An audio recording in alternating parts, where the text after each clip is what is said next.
প্রথম তরিকন সম্মানিত সুশিক্ষিত ভদ্র মহাদাগণ, প্রস্রাবের জায়গায় যাদের কিটকিট করে কামড় মারে, ছেলে মেয়েদের হাতে পায়ে রানা আঙ্গুলে চিপে খাওয়া হয়, সমস্ত শরীর যাদের চুলকায়, বসলে উঠতে পারে না, উঠলে বসতে পারে না, মারে বাবারে করে চিৎকার করে। আপনি বলবেন ফুটপাত, আমি বলি রাজপথ, পথের দ্বারা বসে জীবন চুয়ে ফেলে দেবেন না। ভারত গঠিত মুসলিম বাংলাদেশ গভর্নমেন্ট কোম্পানি অনুমোদিত I can challenge anybody of Bangladesh. গাছ সত্য, রাতা সত্য, সত্য নদীবান, তার চেয়ে বেশ সত্য হামানি সস্তান। পানকালে চুনকিরি বিয়ে করলে আলিবিরি তারা করলে 150 গোল্লাফি। কি কি ওষুধ খাইতে হবে আমগো? এটা মইলম খাইতে হবে, বাজি করি, মধু খাইতে হবে, রাজি রাজি, আসুরি খাইতে হবে, আমলা খাওয়াই। তো এই সব রোগের ওষুধ এগুলা কেন?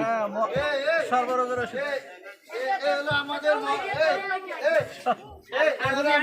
সে হেফাজত চিনি অনেকদিন আগে চাকরি বাকরি ছিল, সে তারপর ফাঁসলের ব্যবসা করতে, এখন উনি চাকরিও নাই, ফাঁসলে এসেছে, এখন সাধারণ ফুটপাতে ক্যাম্পাসার করি খা আপেন। উনি যা পেয়েছে তাই উপকার ইনশাল্লাহ। এই শিবরি পেয়েছে বাতের জন্য, শিবরি 1 নম্বর, বাতের জন্য শিবরি 1 নম্বর। আপনার আপনার কোমর দ্বারা আপনি 2 বার দিলে আপনার ঠাস ঠাস করে 2 বার দিলে 1 নম্বর। আর দেখেন উনি আপনার মাথা ঠাস ঠাস করে বাড়ি দিবেন, মাথা ইনশাল্লাহ ভালো হয়ে যাবে।